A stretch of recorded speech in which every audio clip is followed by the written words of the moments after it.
It was a very unhappy marriage. They both had affairs, and they didn't really hide that. When did you realize this? Did you realize it when you were a kid, or just like... Actually, I wanted to be an artist, but my parents were like, no, you can't be an artist. The artists all take drugs. I finally left there a year and a half ago and moved here. What shaped your personality more, growing up or moving to New York, let's say? The first man who should have loved me didn't love me, so therefore I'm not lovable. يا أهلا وسهلا، حياكم الله في قناة مع نور الدين. أتمنى منكم الاشتراك وتفعيل جرس التنبيه عشان دايما توصلكم الفيديوهات أول بأول. وشكرا لكل واحد غمض عينه وتواصل مع قلبه.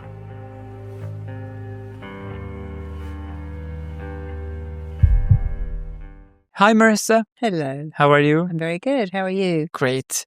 First of all, thank you for coming to my podcast. Well, thank you for inviting me. My pleasure. We will take 3 deep breaths. That's what I always do with my guests. Okay. So we start with like 3 times to relax. Let's do it together. Try to open your mouth.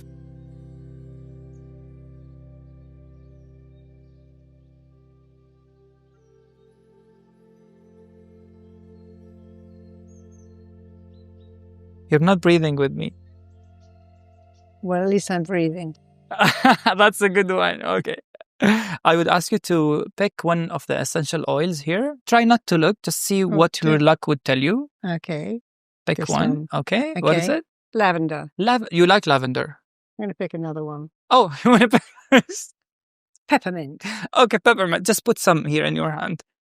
I do like lavender, but I like peppermint more. Okay, that's fine. Fair enough. I don't usually give the option of changing the essential oil, but it's fine. I used to get migraines. I used to put lavender on my head, but it reminds me of having migraines. Oh, so that's the reason. Okay. I want you to allow the scent to take you to a childhood memory. Okay. If you want to close your eyes, if not, it's up to you. Okay. Nice. Maybe you can go back in time where Okay. you were between 1 and 5 years old or 7 years old, something between that. Tell me where the memory took you. Where are you exactly? What are you doing? Who are you with? Picking berries with my grandmother and making jam. Wow, that's nice. Yeah, it was very nice. Do you really remember this memory? Oh, yeah, very much so. Nice. Who was with you back then? Just me and her. Nice. This was in England for sure. Yes, in Yeah, England. nice. How was your childhood if we summarize it? Was it like happy, normal, sad? Dysfunctional, I think. is a good- Dysfunctional. Yeah. Why? I didn't know. Well, so my father was a very, very eminent head teacher, very intelligent, Mm-hmm.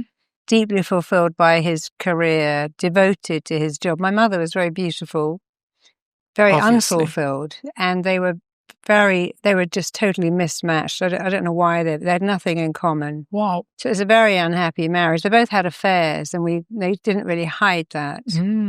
My sanctuary with my grandmother. So I remember that memory because although we had a lovely house with literally the white picket fence around, and went on holiday to the south of France, my happiest time was being with her, making cookies, making bread, making Nice. jam. She didn't have any money, but she met all my needs. Whereas my parents, being a therapist, I understand about core needs. My parents they were so unhappy together and so busy looking for happiness outside. And my father was work, my mother was an affair. So I wasn't really, it looked great from the outside, but inside it was quite a mess. When did you realize this? Did you realize it when you were a kid or just like... No, well, I did. Of course, I realized it when I was about 11 because I had such different parents to everybody else. But what I realized, which shaped me as a therapist, was that I felt so different. And of course, you take that with you. So when I left home, went to college, I took that with me, that feeling of being different and not fitting in and my needs not being met and coming last. I took that with me everywhere I went. I still had it when I was like 22, 23, maybe even 24. Because that's the thing. It's a bit like if you're born poor. Even when you make money, you still switch all the lights off and worry about everything because I call it the luggage of life. You take that stuff from your childhood with you. Like many girls who never have a dad, even if they're beautiful, have very damaging relationships with men because they go back to, but the first man who should have loved me didn't love me, so therefore I'm not lovable. Because a child, when things go wrong, they don't have the ability to go, look at that. I don't have a dad. They go, look at me. So if a child doesn't feel loved, they don't stop loving the parents. They immediately, sometimes permanently, stop loving themselves. And that's very much what I did. And when did you realize that in university? Yeah, university. There was a girl at university. She was an only child and her parents loved her. And I remember thinking, well, look at that. She was fascinated because she was so loved. And I was like really baffled by what that must feel like. I was very envious of her. So at university, I began to see that, when you're in it, it doesn't look dysfunctional. And I wasn't poor. We had a nice house. But when I left home, I really saw how damaging it was. But, most people's childhood isn't great. But then I realized that it was up to me. My parents didn't really meet my needs. And that was their job until I was like 20. But after that, it's my job. It's not their job anymore. So I began to do it myself. That's nice. What did you study in university? I studied a Bachelor of Education. I was going to be a school teacher. That was my ambition because my father was a teacher, so I wanted to be like him. Interesting. I think I wanted to please him, and that's why I did that. And then what happened? Well, actually, I wanted to be an artist, but my parents were like, no, you can't be an artist. The artists all take drugs. So I went to be a teacher. Wait, hold on a minute. He said artists take drugs? Yeah, he did. If I was an artist, they thought I'd become a drug addict. The old mentality. And my daughter's an artist now, so obviously that gene. But I wanted to be an artist, but my parents discouraged me hugely from being an artist. Then I thought, I'd be a child psychologist. So I studied children's education. And then in my third year, I just abandoned the whole thing and went to live in LA instead and became an exercise teacher for Jane Fonda, which was much more fun. Oh, were you? Yeah. That's nice. It was amazing. How did that start? Well, when I was doing my teacher training course, I was working for a company in London called Pineapple. Pineapple was like a huge dance studio, very, very famous in the 80s. And I was their head teacher. And I loved it. But then I figured I should really, and it's an aerobic boom. It was a huge thing. And I thought, well, I should go to where it began in California. So I went out there just to have a look at it and ended up staying and working for Jane, which was amazing. That's nice. So you spent most of your life in England and then you moved to the States?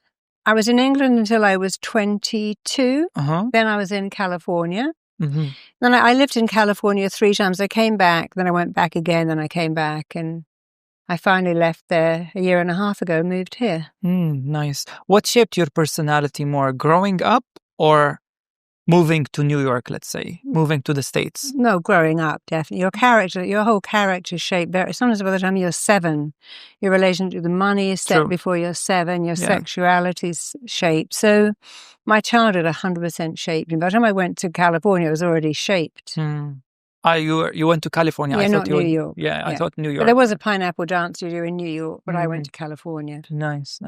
What made you move to Dubai? You just moved like recently. You used to visit before. Yeah, I visited a lot. So in February 2022, I had 2 jobs here for the government, one at the beginning of February, one at the end. And I had no intention of living here at all. In fact, I was saying to my husband, what are we going to do for the 2 weeks in the middle? We didn't even think we'd stay here. We're like, we've got a whole month in Dubai. What should we do? So the first week, but by the second week, we started to love it. By the third week, we were saying, you know what, maybe we should come here because it has everything, almost everything California has to offer without the crime. And the crime in LA was pretty bad by then. So at the end of February, we went back to Los Angeles, put our house on the market, came back in May just to make sure we hadn't imagined it, got our golden visas. And then in November 2023, we moved here. Nice. Welcome to Dubai. I love it. We're very happy. It's a great place to live. I really love it. It's amazing. I miss LA a little bit and I miss London a little bit, but I really like it. You can always visit. I go all the time. Of constantly. Course. Yeah. Okay. How did you start RTT? I want the full story. So after working for Jane Fonda, I noticed something very interesting. Every 4th girl there was anorexic, bulimic, body dysmorphic, or exercise compulsive. And they're doing something interesting. They were trying to fix a mental issue with working out. It's like, okay, I'm anorexic, so I need to go to the gym. I'm body dysmorphic, so I need to do a lot of Pilates. And I knew, having studied education, that you can't fix a mental illness with aerobics anymore. You can fix depression with aerobics. And I was looking for an answer because I lived in West Hollywood, and one of my roommates was bulimic, one was anorexic, and it was so normal there. Really? Yeah. I mean, the epidemic of eating disorders is worse now. But when you're around young girls, you'll see how many of them don't eat. They take diet pills and make themselves sick. But if you live in that environment, it feels sort of almost normal. And I found hypnosis actually by mistake. And it was so amazing at fixing people. First of all, I worked on my 2 roommates. Then I started to work on these people at the James Fonda's workout studio. Wait, we have to pause here. You said you found it by mistake. There are no mistakes. It's your destiny. But tell me, how did you find it? Well, I just met this guy called Gil. I was back in England, actually. And I went on a self-hypnosis weekend course, and someone had told me about this person called Gil Boyne. And I went back to LA and I tried to find him and I couldn't find him. And then I managed to find him and I went on his course. And it was such a pivotal moment because I thought, oh, this is the thing. I could fix all these girls in my class who are anorexic or bulimic. So I did. And so for quite a long time, I was a very conventional hypnotherapist. People would come and see me. I'd hypnotize them. They get better. But then I began to see something very interesting, which is what called I'm Not Enough. You know, I created the I'm Enough movement because I would say every other client would come in with what we call a presenting problem. And that could be, I can't stop drinking, can't stop eating, can't stop shopping. Limiting belief. Can't stop cheating on my partner. But the real problem was I'm not enough. So I need more. And I recognized that because I also had it. And so from being a conventional hypnotherapist, I began to create the I'm Enough movement. And then I began to realize that, although I love therapy, it has a very odd message. It says, bring me your pain and we'll have a relationship and you'll come every Wednesday at 2:00 and maybe in a year you might get better. But I thought it should be like going to the ER that says, bring me your pain and when you leave here, you'll be better. So if I went to the dentist or the doctor or a chiropractor and said, hey, I'm in pain, they would say, let me manipulate you, fix your knee, fix your tooth. And I would leave feeling better than when I went in. But therapy said, bring me your pain, and you might not leave feeling better. So I wanted to make it the same as going to the emergency room. Bring me your pain, and you'll get better today. So I created something called rapid transformational therapy. I have a lot of flack. Other therapists didn't like that too much at all, but it's not about the therapist, it's about the client. If you're in pain, and that can be the pain of, I get migraines because I'm stressed. I get irritable bowel because I'm anxious. It could be the pain of, I can't find love. I self-sabotage. It doesn't have to be a pain in your body, it can be a pain in your heart. But pain is pain. And people in pain have one question. Can you get rid of pain today? And the answer should be absolutely. So that was my mission, to say, yeah, I can get you out of pain today. Because that's what people want to know. Can you stop the pain? And a lot of people don't want to go every Wednesday at 4:00. They want the pain to stop now. Nice. How many years ago?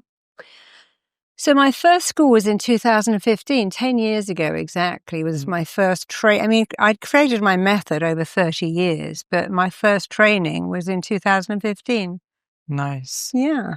So until now, I'm not sure about your culture, but in our culture, until now, people do get scared of hypnosis. Sure, when we say hypnosis, they go like, oh, it's a voodoo. It's like something scary. Yeah. How do you explain it, or how can you simplify it to people? What is hypnosis exactly, and what is RTT? So RTT is rapid transformational therapy. So, we have NLP, CBT, and now I have RTT. That just means the therapy is rapid and transformational. So if you go to RTT, you know one thing, it's going to be fast and powerful. I'm going to change in the session, but it's not temporary. So rapid says it's fast, but transformational says it's going to transform you. So, but hypnosis is very misunderstood because you see, the brain goes backwards. You might say, oh, when I smell lavender, I remember my grandmother. When I taste, when I taste ice cream, I remember being a kid with my dad. When I hear that song, I remember my first girlfriend. Because everything has a memory. Yeah, so the mind goes back. So sounds, smells and tastes take us back immediately. If you smell a cologne that was your first girlfriend or your mother's, but go, oh, I remember that. I remember my grandmother's perfume. So hypnosis taps into the brain going backwards. And what it does so well is people come and they go, oh, what's wrong with me? I guess I'm just so messed up because, I can't leave food on my plate. I can't resist cake. I sabotage every relationship I have, although I really want that.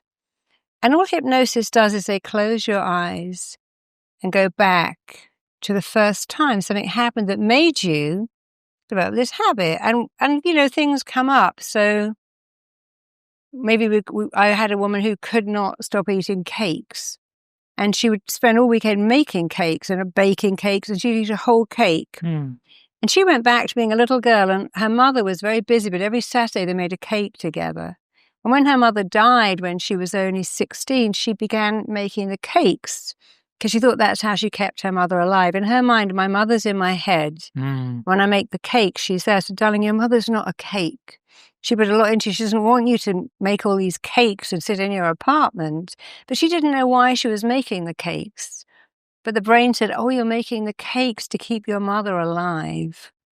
But the truth is she isn't here. But you can live very well with all the good she did for you, and you don't need to make cakes anymore. But you see, when you try to work, why do I do that? When you try logically to work something out, it doesn't make sense. When you go back and ask the mind why, it's amazing how quickly it comes up. So I was late for everything. I could never get anywhere on time. Of course, I was early here today. But when I was younger, I missed appointments, I missed planes, I missed so many things because if you gave me 10 hours to get somewhere, I'd be late. And it was very perplexing, and it really upset my partner, but I could not be on time. And then one day when I was hypnotizing myself, I had a memory of a young girl who I so often missed the bus to school, and I'd have to go home. I'd kind of walk back like that. My father, in fury, would get out of the car and drive to school. But I never missed the bus coming home from school, ever. I only missed the bus going because my brain was saying, I want my dad's attention. I want my dad's attention. And the brain isn't, because I know if you're always late, he's going to drive you to school on your own. Now you've got his attention because the mind isn't logical. It's a feeling mind. Imagine you're saying, I want to be noticed, and you get a nervous twitch. Everyone notices you. I want a week off from work, and suddenly you've got a horrible upset stomach or a bad cold. Because when you ask the brain a question, the feeling brain finds the quickest way to answer it, but it's never logical. So a lot of people say, I keep cheating on my partner because the brain says you want more love and with different people, but what you really want is one person. So hypnosis is very good at showing you immediately a scene. Oh, so what hypnosis does is it finds the pattern, understands the pattern, changes the pattern all at the same time. Nice. So when I found the pattern of being late, that was one thing. But then I had to understand it. Well, why did I do that? What was going on? Oh, I see. I wanted my dad's attention. Then I could change it. My dad loves me. He's very proud of me. Even if he wasn't, I'm not 8. I don't need my dad to notice me. I can fix everything myself. So then you begin to talk to the brain and say, this is old stuff. It's not necessary. It's not relevant. It's not even interesting. It's not appropriate anymore. And then just let it all go. You can recode the brain like you can recode a computer. Nice. When I studied the introduction to hypnosis, I realized that what made us fear hypnosis or reject hypnosis is the media. Yeah. How did they portray hypnosis in the movies? Yeah, and you're the series? unconscious. Someone's 100% you're going to commit a suicide or you're going to kill someone. And then when I started explaining to people, they're like, this is hypnosis? No. Because we go into hypnosis every day. When you're driving home on autopilot, you're in hypnosis. Yeah. When you're engrossed in a movie and the phone rings and you jump, you're in hypnosis. So we go into hypnosis a lot, and it's a wonderful place to be because it's the one place where you can dialogue with your brain and tell it what to do, and it will do it. Can we do hypnosis here? We could. Can we do something? Try? What would you want to do?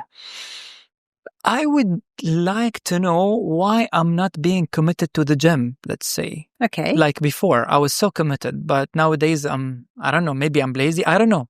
So how often do you go to the gym? I used to go 5 times a week, 6 times a week. And now? Now, twice maybe. And you like it? Of course. So when you're there, you like it, but you don't go enough. Yeah. when I'm there, I like it, but Mhm. the process of getting there is annoying. Is there anything else you avoid apart from the gym? Avoid. Yeah, because like you could go to the gym, but you don't. So do you wake up and think, I'm going? Tell me, you wake up in the morning, I'm going to go to the gym. What happens? I delay it. I Mhm. take my time. I eat breakfast. I check my phone. I have procrastinate, coffee. yeah. Do you do anything else apart from the gym? What else do you procrastinate on? The podcast, this one. How do you do that? Effortlessly. I love it. No. How do you, where else in your life do you procrastinate? Like, I'm okay. going to do it, but I don't do it. I don't remember now. Okay, well, we'll find out. Yeah.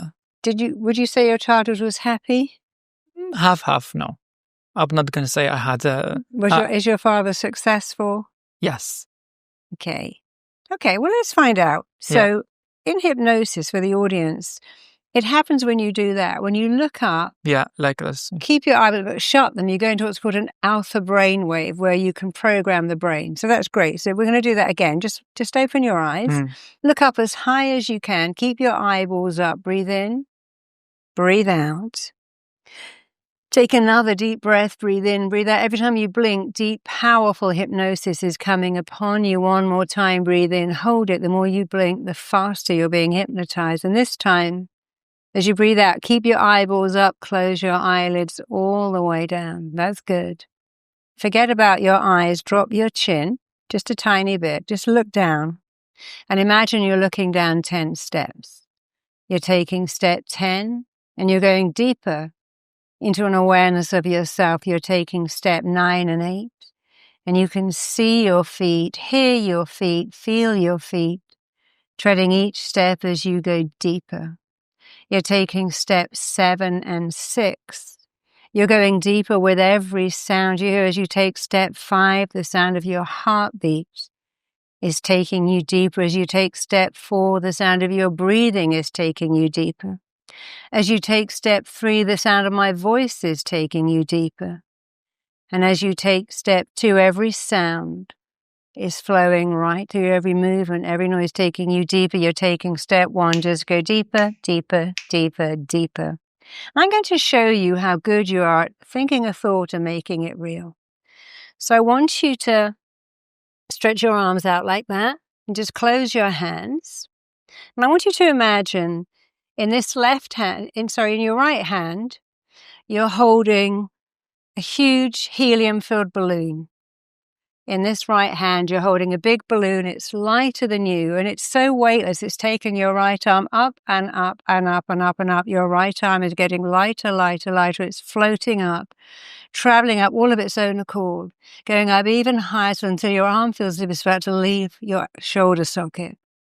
Your right arm is floating up. But in this left arm, you're holding an enormous red fire bucket filled with about 100 pounds of sand. That it's so heavy that it's taking your left arm down. Your left arm is dropping down, traveling down.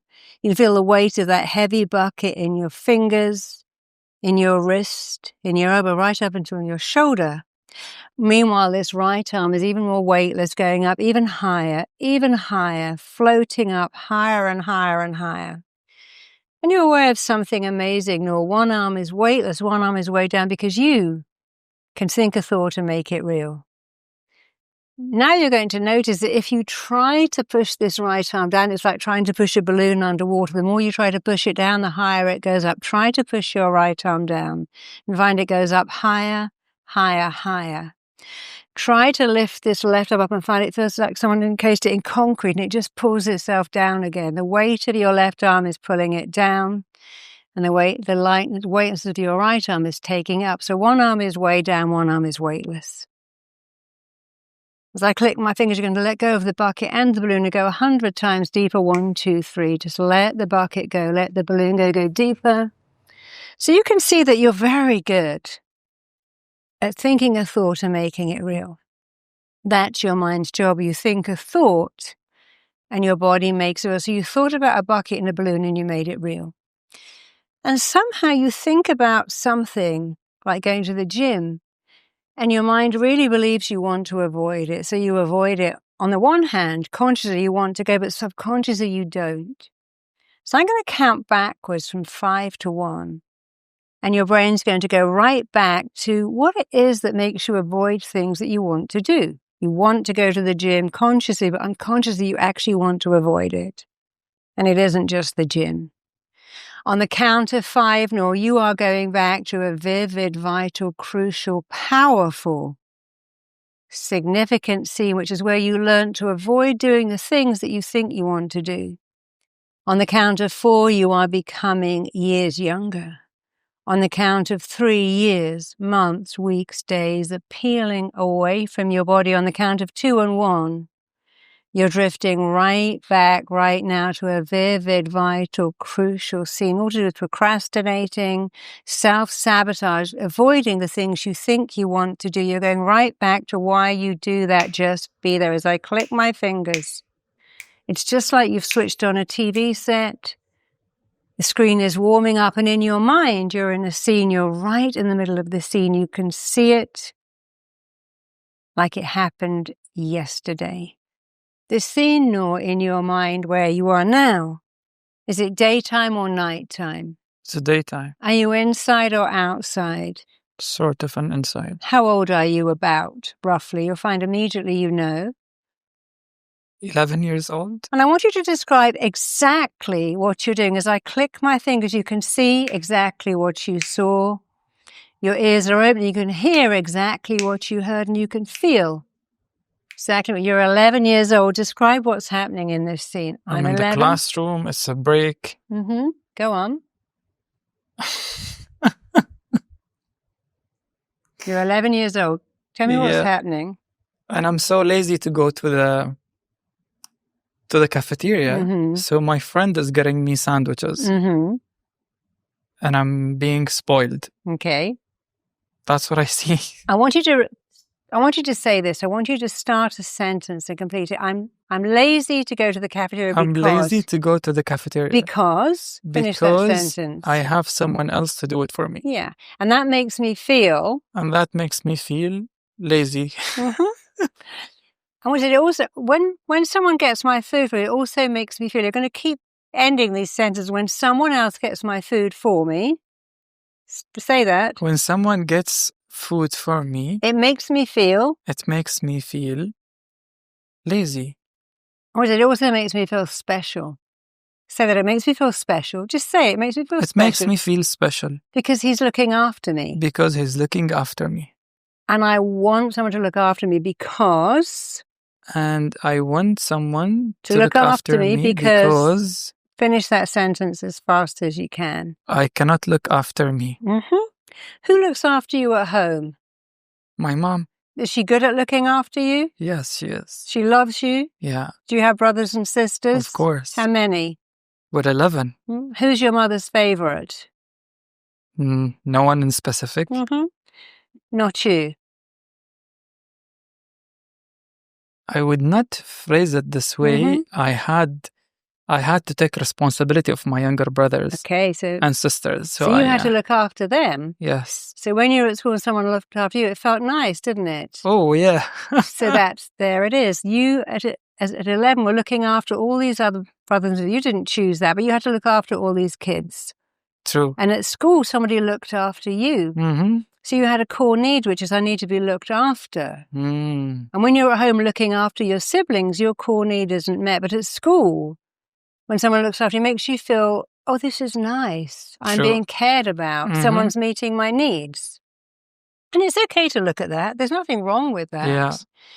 So you weren't lazy at all. You had a need. A need to, if you see, we all have the same needs. There's 4. We need to feel safe, loved, connected, significant. When that other kid got your lunch, you felt connected and significant and loved. You might not have felt safe, but you had 3 of the 4. So now we're going to go to another scene with how this has turned into sabotage, because you think you're lazy, but you're not. You have a need to be looked after by other people, not so much yourself. So going to the gym is an act of self-care, but your brain, Nour, has a belief that says, I want other people to look after me. It feels so nice because when I was 11, I wasn't being looked after, I was looking after others. So you have what I call unfinished business.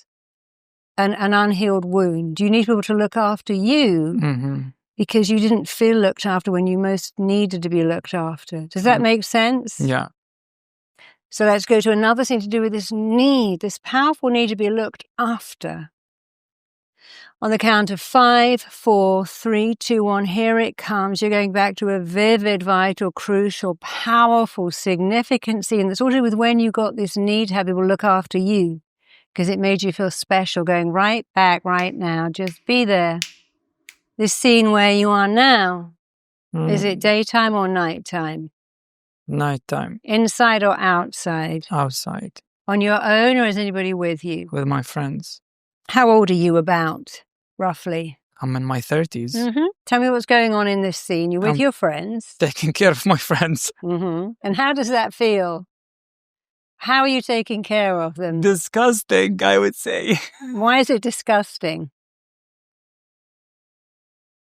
I'm going to just give you a little saying. Take a deep breath and take this in. We play the only part we've ever known until we make that part our very own. We play the only part we've ever known, and then we make that part our own. You keep playing the part of the carer. And if your part is to care for others, then where's the part that says, I'm caring for me? That's the part that doesn't go to the gym.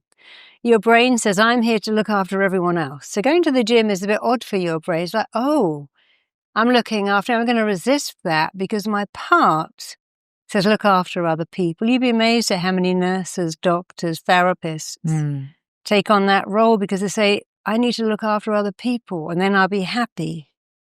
But that only works if you also look after you. So your brain likes what is familiar. What's familiar is looking after other people. What's unfamiliar is looking after yourself. So why is it disgusting in this scene to look after your friends? It's a lot to handle. Yeah, because you're looking after all of them. Let's go back to just one more scene. You're doing so well. One more.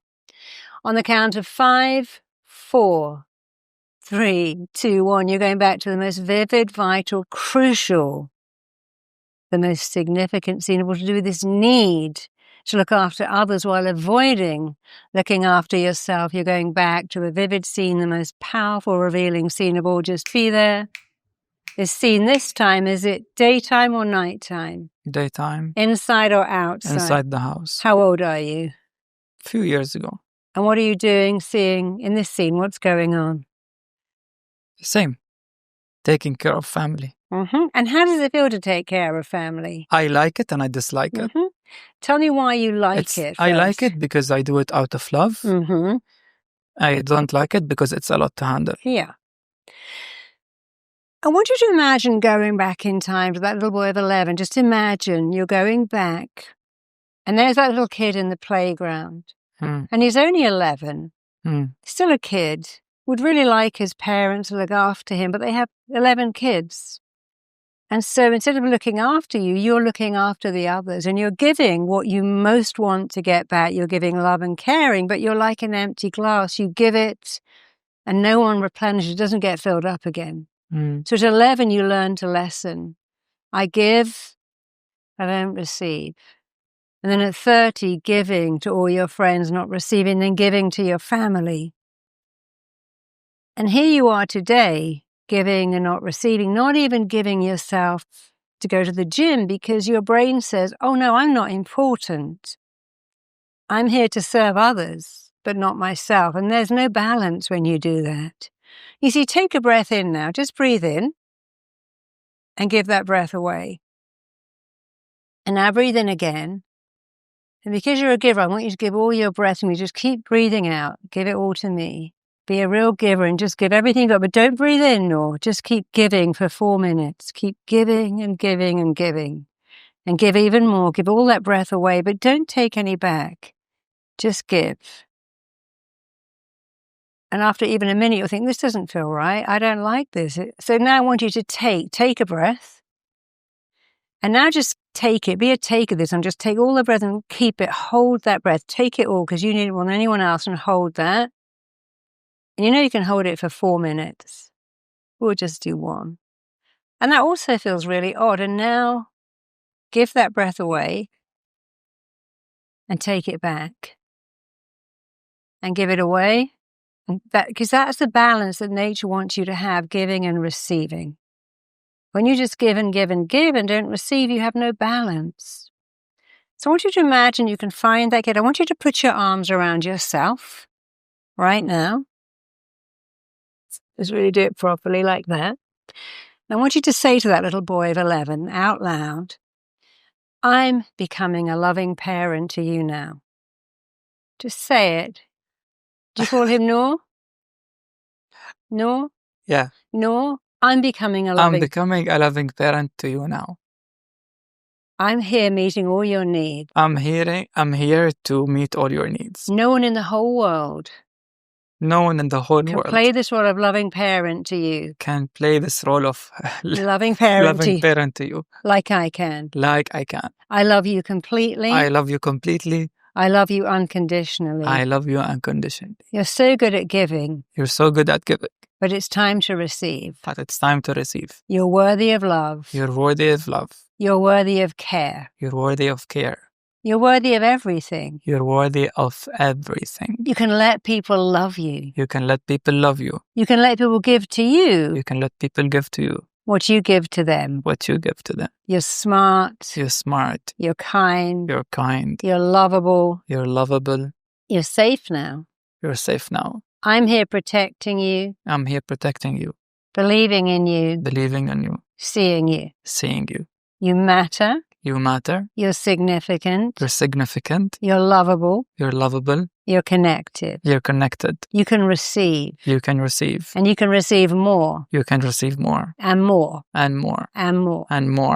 And when you ask. You'll get whatever you ask for. And you can give to yourself. Anything you can give to yourself. You can give to yourself. Anything you can give to yourself. You can go to the gym. You can go to the gym. You can look after yourself. You can look after yourself. Because you're worth it. So still holding that little boy, I want you to go back to that scene of 11 and I want you to say out loud, that kid who needed his friend to get his lunch is not me anymore. That kid who needed his friend to get his lunch just is so he not feel lovable me anymore. Because he wanted to feel lovable. I want you to tell me why that boy of 11 is not you, and I want you to state it. It's not me because, and then finish that sentence. So let's go now. That's not me. That boy is not me because I love myself enough. I care about myself. I can take care of myself. And I can put myself first, say that. And I can put myself first. And I like it. It feels good. I can go to the gym every day. I will go to the gym every day. Because I love myself. I love my parents. I love my parents. I love my siblings. But I'm not a dependent child. I'm not 11. I'm not 11. I'm all grown up now. I'm a grown up now. And I'm completing unfinished business. By going to the gym. Practicing self-care. And loving myself. I want you to go to that scene where you're 30 looking after all your friends. And it's so hard because you don't have balance. You're giving and not receiving. And I want you to say again, that's not me anymore. And that will never be me. Ever again. Because. Tell me why. Because I love myself. I take care of myself before I take care of others. Yeah. So if you're on a plane and it went and the mask came on, whose mask would you put on first? Mine for sure. Sure. And that's a good metaphor, isn't it?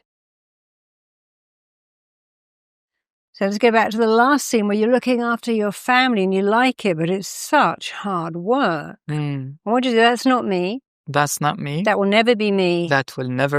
Ever again. For the rest of my long... Sorry? For the rest of my long, gorgeous life. For the rest of my long, gorgeous life. Because I come first. And then they come second. Yeah. And that's right, isn't it? Yeah. Because if you put yourself last, if you had some young children, you're on a plane, and you put their masks on, well, you wouldn't even make it. True. Self-care is, let me look after me so I can look after you. Imagine if you never ate and just fed other people, then you would die of starvation, so you're no good to them at all. True. But that little boy didn't know that. That little boy, as you look over and around that little boy, you see that little boy didn't understand. He was only 11. He understood one thing. I got to look after my younger siblings. That's my job. And you did it very well. Mm. But you played that part and you didn't realize that when you came into your 30s, that part was over. And it will never come back. It will never again be relevant or appropriate or necessary, or even interesting for you to ever again play the part of an 11-year-old kid who gets love by giving to others. You see, you felt your parents loved you because you gave to others. And so your brain got a bit confused and believed this thing. If I meet everyone else's needs, that's how I meet my own. Sure. And that was true when you were 11, but it's not true now, and it will never be true again. So as you look over and around at who that scene, you finally see the truth. Understanding is power. It was you. You had every reason to do that, but it stopped being you a long time ago. Mm. It's like a script, and you've been playing a part you don't want to play anymore. And it's time to say, I'm ripping up that script. I'm going to the gym as an act of loving me. If my friends say, hey, we're going partying all night, I'm going, no, I'm having an early night. For me, I've got to be up at 6 to work on my podcast, so I'm not staying up. I'm not eating junk food. It's called honoring yourself. You know, there's being a martyr to others, and then there's being ruthless. So there's being selfish, and there's being a giver. And then in the middle, it's called honoring yourself. Because you're the most important person in your world. So now you can see why you did what you did. You can also see that you found the pattern. The pattern is care for others. Mm. You've understood the pattern. At 11, you didn't have any choice. And now you're changing the pattern all at once. Find it, understand it, change it. Honor yourself. Of course you can love others, care about people, make a nice meal for people, take them out sometimes. But the balance is to always care about you just as much as, if not more, honor yourself. You're the most important person in your world, and you're ready. So I want you to say, from now on, I honor myself because... From now on, I honor myself because I'm the most important person in my life. And I'm not 11. And I'm not 11. I don't want to be 11. I don't want to be 11. Do you ever plan to have children? Of course. Would you ever make your 11-year-old look after all his brothers and sisters? No. Would you have 11 children? No. Why not? It's too much. It's too much. How many do you think you'd like to have? 2. 2. And would you make the eldest always look after the youngest? Not really. It's not fair, is it? They don't be born saying, hey, I'm born to be the carer. It's really hard when one kid has to look after another one. Go look after your little sister. You're the big one. I didn't want that. I want to be the baby. I don't want that role. I didn't ask for that role. You forced it onto me until I didn't know there was any other part I could play. So if you have 2 kids, don't make the first one a babysitter because they didn't ask for that. They're just kids. You can say, watch out for your little sister, but don't give them the role. Don't make them be the mother, the father, the protector. They're all kids. Good you're not having 11 because you know what it's like. In that 11 kids, where were you? Which number were you? I'm in the middle. Right in the middle. So you were never going to be the first or the baby. You were the carer in the middle. But now you're not. You don't live with those 11 others, 10 others, do you? No. You don't live with your mum and dad? I do. You live with your mum and dad? Yeah, I live with my parents. And where are the other 10 siblings? They're married. They're everywhere. And why have you stayed at home? Why? Yeah. Because it's us. Like in our tradition, we stay with family and until we get them. married, or like I lived 9 years by myself, and then I went back to family. But you're not staying with them to look after them. Let's just be clear. I do when I can. But not every day. When you can is fine. Yeah, when I can, I do. Yeah, for sure. Okay. So just before you open, remember this little expression. We play the only part we've ever known, and then we turn it into our very own, unless someone says, hey, Nour, time for a new part. Here's a new script. Stop playing that part. It's just a part. You've played it for so long that it's wired into your brain. But you can rewire your brain anytime you're so busy upgrading your laptop. You need to upgrade your thinking. You're here to give and receive. So knowing it, feeling, most of all believing it, getting it, okay. Now I'm going to give and receive and play a different part. Caring, of course, because you're a good guy, but also putting yourself first, putting your own mask on. So when you've got it and you know you can do it, you can just open your eyes and come back into the room.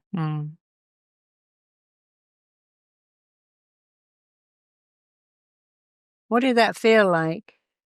It feels very nice. I feel lighter. And you know what's so interesting? I always thought that, like, it's like, I thought that I dealt with like lots of childhood memories.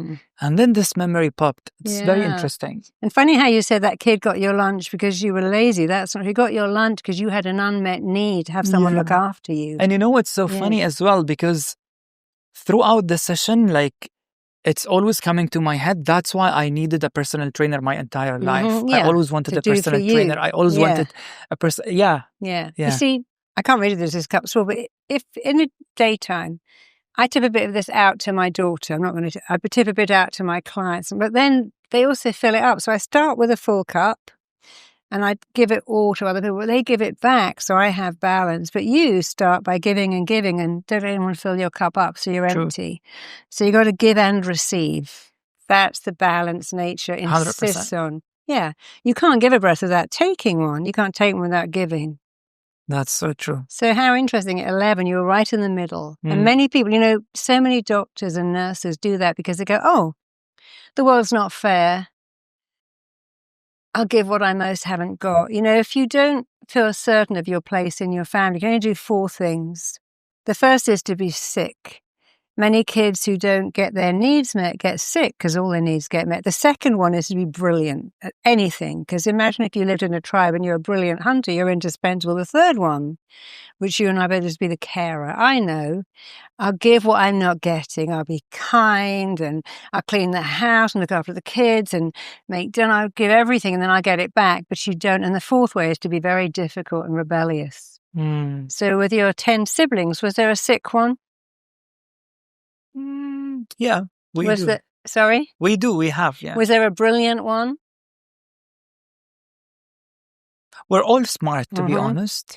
Was there a difficult, rebellious one?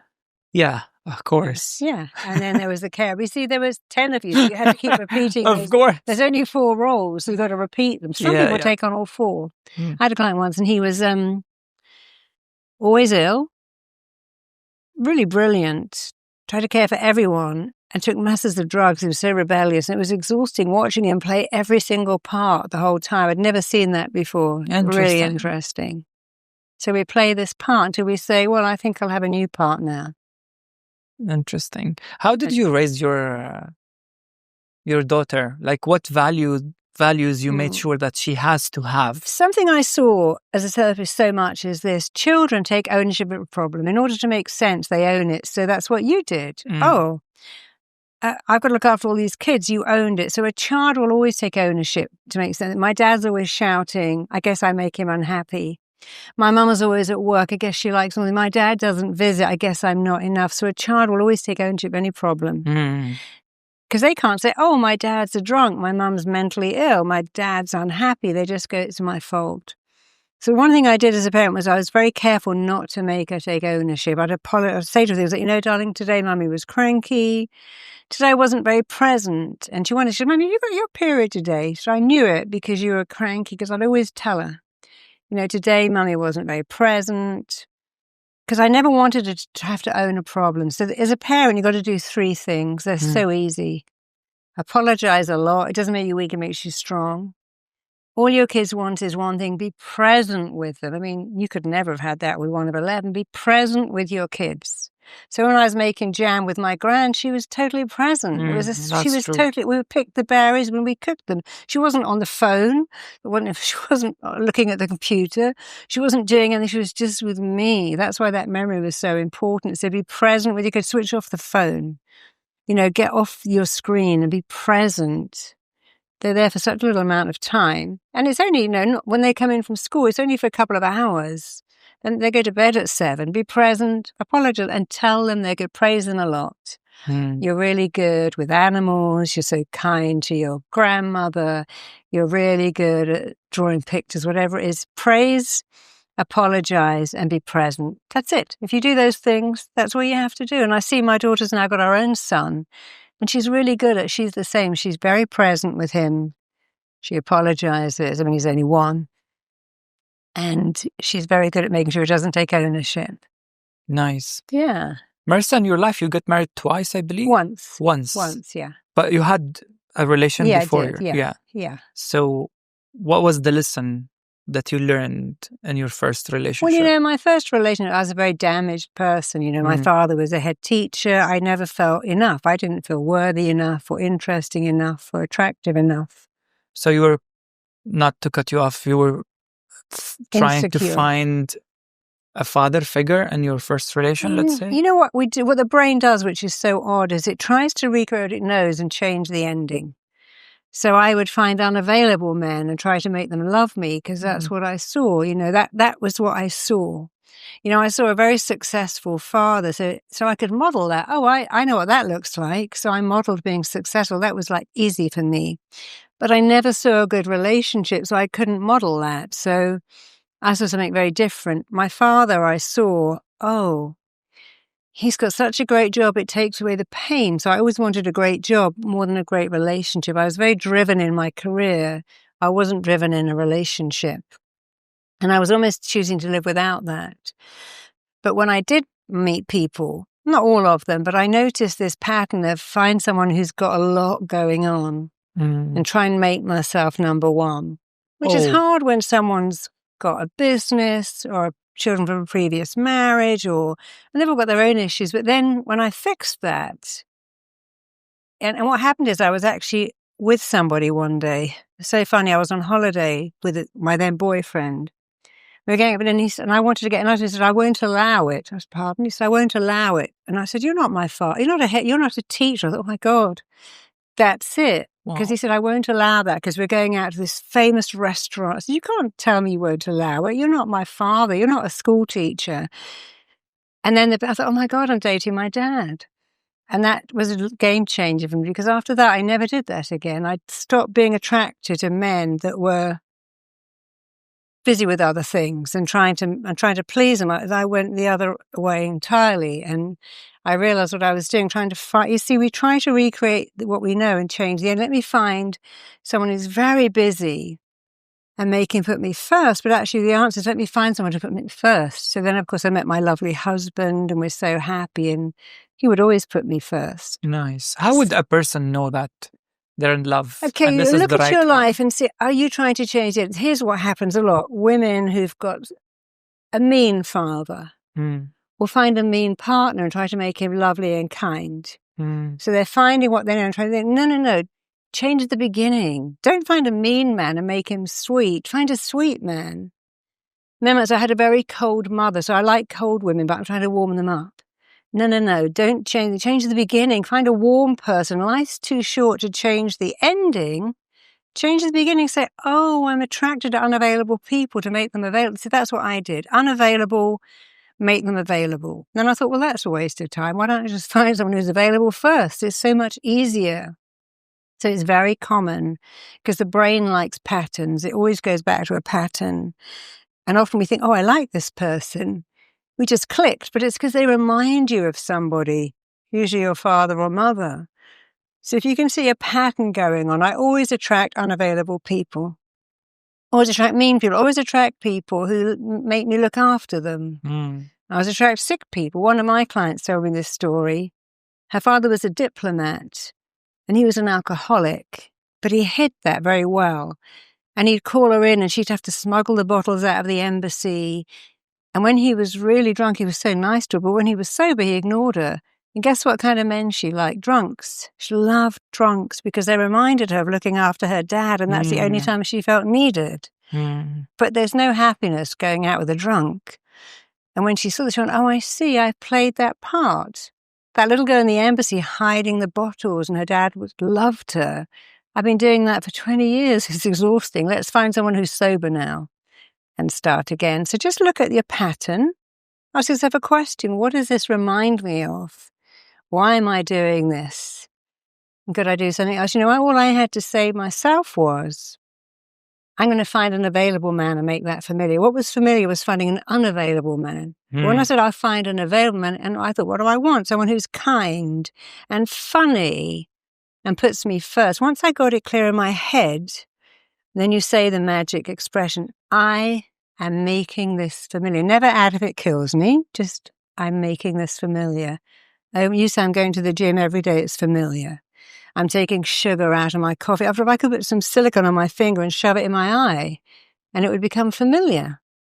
I'm making it familiar, because the brain likes what is familiar. Its job is to go for what's familiar. That's its job. Your job is to make good things familiar.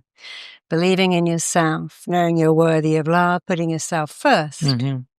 So think about what you want. Think about why you want it, and then say the magic expression. I am making this. So I'm choosing to make it familiar. Yeah. Say it, state it, and embody it. And you know what? It will happen. True. Yeah. What are the top 3 things that you like in your character and 3 things that you don't like in your character? Okay. What do I like about myself? I think I'm very kind. Nice. I think I'm very interested in life. Mm-hmm. And I like the fact that I'm very happy. I wake up every day feeling happy. The simplest things make me happy. Like I love my life. I'm very impatient. I don't like that. Okay. I don't always walk my talk. I should actually really eat healthy food all the time, but sometimes I don't. You don't eat healthy food? Well, I do, but I'm writing 2 books, and I think I'm writing, so I might just think, so instead of, when you're writing, you don't have any hands free, so I end up just thinking I'll eat a protein bar while I'm typing, so I could be disciplined about eating really healthy. I do mostly, but not enough. So impatient, don't always walk my talk. I can be a bit lazy. So those 3 things I don't like. But I accept myself. We're all flawed. Of course, yeah. I'm flawed, you're flawed. It's called being flawsome. Nice. What keeps you going? Like, what keeps your passion alive? I'll say. People don't fear dying. They fear dying having not made an impact. So for me, what keeps me going is meaning, purpose, impact. I know that I'm very lucky. I help people all over the world. And it's a wonderful thing to go, wow, someone is happy because of a talent I possess. And the fact that I've now trained maybe 20,000 people in my method all over the world, about 400 of them here in Dubai. We do a lot of work with money blocks. We're doing that a lot now, more than ever, people with money blocks and a bad relationship with money.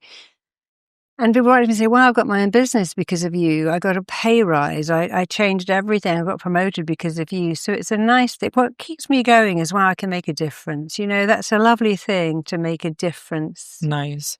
To make a difference, because growing and contributing and making a difference is really what life's all about. Can you grow? Can you contribute? Can you make a difference? It's a wonderful feeling.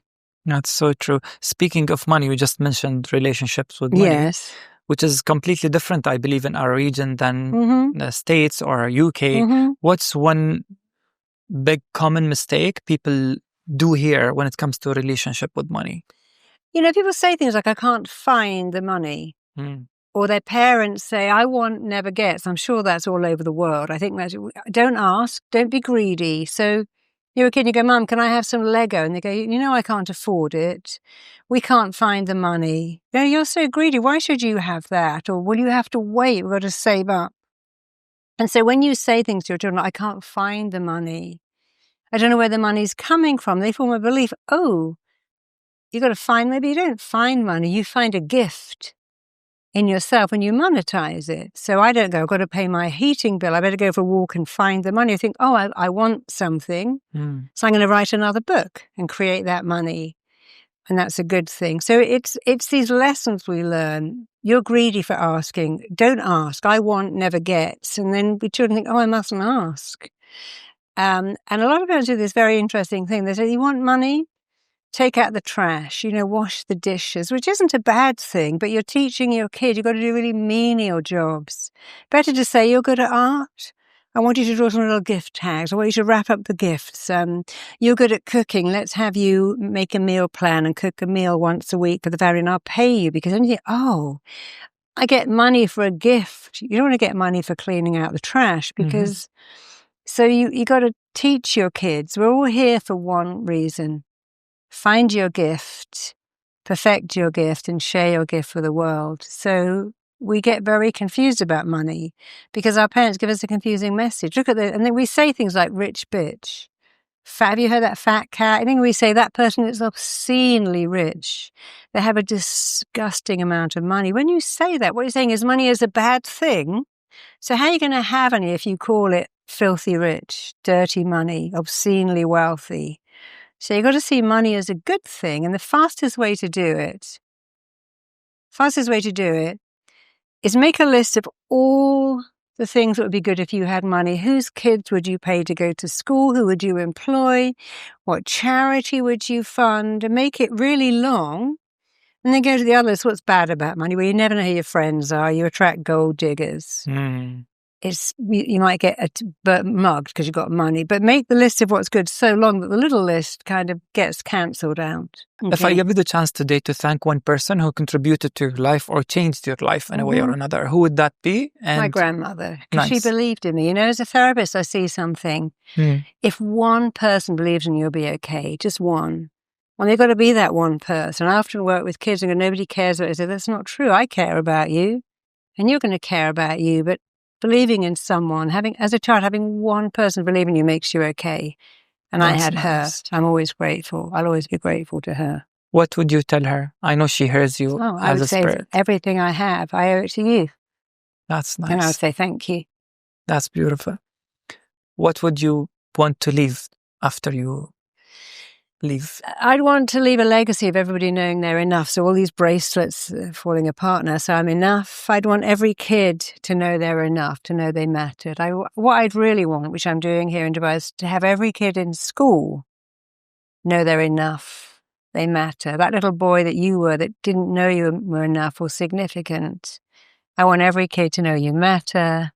You're significant. You're enough. You're safe. And you're lovable just the way you are. Nice. Thank you, Marisa. Thank you, darling.